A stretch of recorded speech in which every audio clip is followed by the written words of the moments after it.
Okay so hi everyone. सो ये video उन लोग के लिए इम्पोर्टेंट बहुत है होगी जो पीडीएफ करते हैं इसकी करंट अफेयर्स की और भी मंथली पीडीएफ करते हैं। और किन किन लोगों को करना चाहिए मैंने कई बार बोला है, जैसे आप अगर रेगुलेटरी बॉडी की तैयारी कर रहे हो, आरबीआई सेबी नाबार्ड वगैरह, तो आपको मंथली पीडीएफ करनी चाहिए। आप पीओ मीन्स लेवल की तैयारी कर रहे हो तो आपको मंथली पीडीएफ करनी चाहिए, क्योंकि अब जीके क्या हो गई है ना, बहुत थोरो होती है, बहुत डिटेल में आती है, तो डिटेल पीडीएफ करना जरूरी है। अब ये बात मैं आपको कई बार बोलता हूँ, मतलब एक क्वेश्चन जो आप लोग का बहुत कॉमन हर बार आता है कि भैया मंथली पीडीएफ को लेकिन पढ़े कैसे? मंथली पीडीएफ जो होती है वो 250, 300, साढ़े 300 पेज की होती है। तो उसमें क्या हर चीज़ पढ़नी है या फिर क्या-क्या पढ़ना है, उन पे बात करेंगे, ठीक है? तो मैं आपको 2 चीज़ बताऊँगा। पहले तो टेबल ऑफ कंटेंट्स में आ जाओ कि क्या-क्या पढ़ना इम्पोर्टेंट है, और उसके बाद कैसे पढ़ते हैं मंथली पीडीएफ को, ठीक है? सबसे पहले मैं बात करूँ क्या-क्या पढ़ना होता है। जैसे मान लो मैं इसके टेबल ऑफ कंटेंट्स में जाऊँ, तो मैंने कुछ चीज़ें हाइलाइट कर रखी हैं, आपको दिख रही होंगी। मैं आपको लेकिन सीक्वेंस बताऊँगा कि सीक्वेंस में आपको सबसे पहले क्या-क्या करना है, ठीक है? तो जब भी आप मंथली पीडीएफ में आओ, सबसे पहले आप क्या करो, उठाओ अपना बैंकिंग एंड फाइनेंस न्यूज़ पे आओ, ठीक है? बैंकिंग एंड फाइनेंस न्यूज़ को आपने उठाया, तो उसमें banking news, RBI news, loans issued by banks, agreements and MoUs signed, other bank news, finance news. तो आपकी बैंकिंग और फाइनेंस न्यूज़ सबसे ज़्यादा हो गई, ठीक है? कोई भी जो बैंकिंग का पेपर आता है उसमें जो पूरी अवेयरनेस आती है, जो जीए वाला पार्ट होता है, उसमें से 40 टू 50% कहीं-कहीं 30% 40% आपका पेपर इससे ही आता है, बैंकिंग एंड फाइनेंस न्यूज़ से। तो सबसे पहले इसको करो और इसको अच्छे से कर लो। फिर सेकंड आपको करना है इकोनॉमी एंड बिज़नेस न्यूज़, ठीक है? Very important. थर्ड पे आपको करना है गवर्नमेंट स्कीम्स। गवर्नमेंट स्कीम से क्वेश्चन दबा के आते हैं, अच्छे खासे आते हैं, ठीक है? खास तौर से ये बात ध्यान दीजिए, जैसे मान लीजिए आप आरआरबी पीओ मेंस का पेपर देने जा रहे हो, तो उसमें जो एग्री की स्कीम्स हैं उनको ध्यान दीजिए। आरबीआई के देने जा रहे हो तो आरबीआई से रिलेटेड या फिर कुछ भी ऐसी चीज़ हो रही है उनको ज़रूर ध्यान दीजिए। तो गवर्नमेंट स्कीम तो पढ़नी है, नो डाउट। थर्ड ये हो गया। चौथा आपको करना होगा इंडेक्स। इंडेक्स में दोनों चीज़ें, रैंकिंग वाली और कौन-कौन सी रिपोर्ट रिलीज़ हुई। चौथा ये हो गया। फोर्थ, पाँचवाँ आपको करना है ये नेशनल अफेयर्स। नेशनल अफेयर्स मतलब जितनी भी नेशनल न्यूज़ है, लाइक कैबिनेट में कोई अप्रूवल मिला, मोदी जी ने कुछ लॉन्च कर दिया, मोदी जी कहीं चले गए, कुछ होंगे इनॉग्रेट कर दिए, तो वो इम्पोर्टेंट बन जाता है। कोई फेस्टिवल है, उस पे कुछ इम्पोर्टेंट हुआ, ठीक है? तो ये करना है। और आपको 6 नंबर पे करना है स्टेट न्यूज़। स्टेट न्यूज़ का मतलब जैसे मान लो किसी स्टेट ने कोई स्कीम निकाली है, पंजाब ने ई-दाखिला निकाल दिया, यूपी ने कुछ निकाल दिया, अरुणाचल ने कुछ निकाल दिया, तो स्टेट न्यूज़ वहाँ इम्पोर्टेंट बन जाती है, ठीक है? तो ये 6 सेगमेंट को सबसे पहले आप करोगे, ये आपकी फर्स्ट प्रायोरिटी पे होनी चाहिए। आप बोलोगे भैया सेकंड प्रायोरिटी पे क्या होना चाहिए? सेकंड प्रायोरिटी का मतलब ये होता है, जैसे मान लो कि मैंने क्या है, जैसे मान लो मैं पीडीएफ कर रहा हूँ, ये मान लो मैं फरवरी कर रहा हूँ, ठीक है? तो मैं क्या करूँगा, फरवरी, मार्च, अप्रैल और फरवरी, मार्च, अप्रैल, मई, ये 4 महीने की सबसे पहले करूँगा आरबीआई ग्रेड बी के लिए, ठीक है?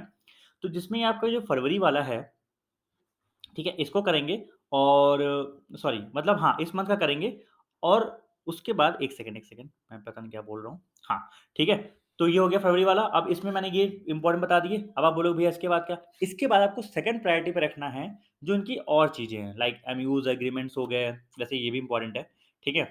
फिर अवार्ड्स हो गए, फिर साइंस एंड टेक्नोलॉजी हो गया, फिर डिफेंस हो गया, ठीक है? फिर स्पोर्ट्स हो गया, फिर बुक्स एंड ऑथर्स हो गया, इम्पोर्टेंट डेज़ हो गया, एनवायरनमेंट हो गया, फिर ये सारी चीज़ें आती हैं, ठीक है?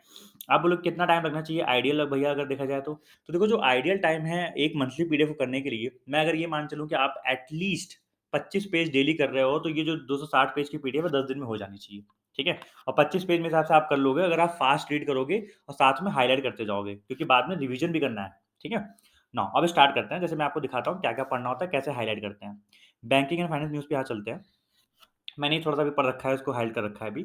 तो अब जैसे मैंने ये सेगमेंट मान लो खोला कि आरबीआई इन न्यूज़, ठीक है? तो मैं इसमें सबसे पहले क्या देखूँगा कि यार चलो ये न्यूज़ है कि आरबीआई ने क्या है उसकी 6th जो है बाय मंथली मॉनेटरी पॉलिसी आई है। किस दिन हुई थी? 8, 9, 10 को। उसके बाद आरबीआई ने क्या डिसाइड क्या किया है? It will continue with the accommodative instance. अब आपको ये पता होना चाहिए कि अकोमोडेटिव इंस्टेंस क्या होता है?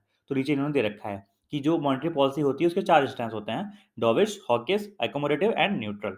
तो उनके बारे में थोड़ा एक-एक लाइन देख लेंगे, ठीक है? अब उनके बारे में सिर्फ आपको एक-एक लाइन देखना है और इनको हाइलाइट कर देना है। इसका मतलब ये है कि जब आप नेक्स्ट टाइम रिवाइज़ करने आओगे, तो जैसे ही आपने हॉकिंस स्टैंड देखा तो आप सिर्फ हेडिंग देखो हॉकिंस स्टैंड और मन में वो याद करो कि मैंने यार हॉकिंस स्टैंड में क्या पढ़ा था? अच्छा, कि इसमें रेट्स को बढ़ाना होता है इन्फ्लेशन को बीट करने के लिए। डॉविश में क्या होता है? ये उसका उल्टा है, लो इंटरेस्ट रेट रखना होता है, ठीक है? तो आपको इनको हाइलाइट कर देना है और जब दोबारा इन पे आओगे, तो इनको देख के चीज़ों को याद करना है। फिर जो ये नंबर्स हैं, नंबर्स को देखना ही होता है, सीआरआर 4%, एसएलआर 18%।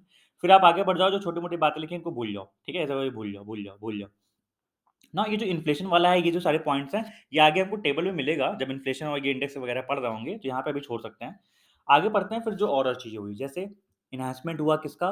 कैप का ई-रूपी में जो पहले 10,000 था वो अब 1 लाख कर दिया गया है, जो आपको पता होना चाहिए। इसको सिर्फ़ एक लाइन में ये पता होना चाहिए, ये डायरेक्टली आ सकता है क्वेश्चन। साथ में आपको बैकग्राउंड में अगर मान लो ई-रूपी के बारे में आइडिया है तो ठीक है, अगर नहीं है तो उसको मैंने यहाँ पे अंडरलाइन कर दिया है। अंडरलाइन मतलब थोड़ा-सा लेस इम्पोर्टेंस, लेकिन पता होना चाहिए कि ई-रूपी होता क्या है। तो एक बार पढ़ने के लिए मैंने इसको अंडरलाइन कर दिया है।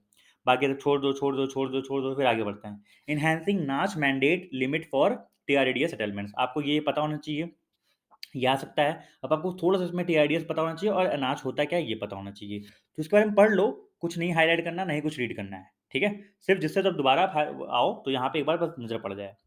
फिर एक्सटेंशन ऑफ टर्म लिक्विडिटी, ये इसको पढ़ लोगे, ठीक है? ऐसे आगे बढ़ते समझ में आ गया फंडा? तो इस तरह से करना है। एक चीज़ मैं आपको और दिखाता हूँ कि जैसे मान लो आपका ये नेक्स्ट टॉपिक है लोन्स इशूड बाय बैंक्स, ठीक है? अब इसमें वो सारे लोन्स लाइक एडीबी जिन जो दिए हैं, जो वर्ल्ड बैंक ने दिए हैं, जो नेशनल डेवलपमेंट बैंक देगा इंडिया को या फिर किसी स्टेट को, उनको पढ़ना होता है।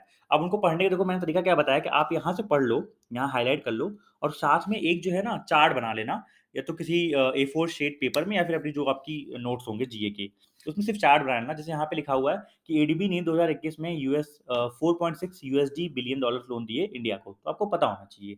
किन चीज़ों के लिए थोड़ा दिए ये ध्यान रखना, made to support transport, urban development, finance, agriculture and skill building. देखो, ये जो ट्रांसपोर्ट, अर्बन, ये जो सारी चीज़ें हैं किस लिए दिए, मैंने इनको अंडरलाइन कर रखा है कि हाँ, थोड़ा बहुत देख के दिमाग में आ जाएगा ये बेसिक पॉइंट्स हैं।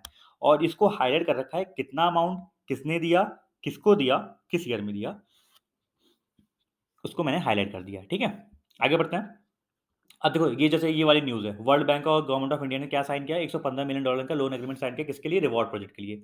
तो आपको ये 4-5 चीज़ पता होनी चाहिए, किसने किया? वर्ल्ड बैंक और गवर्नमेंट ऑफ इंडिया ने। कितने किया? $115 मिलियन लोन डॉलर का किया, ठीक है?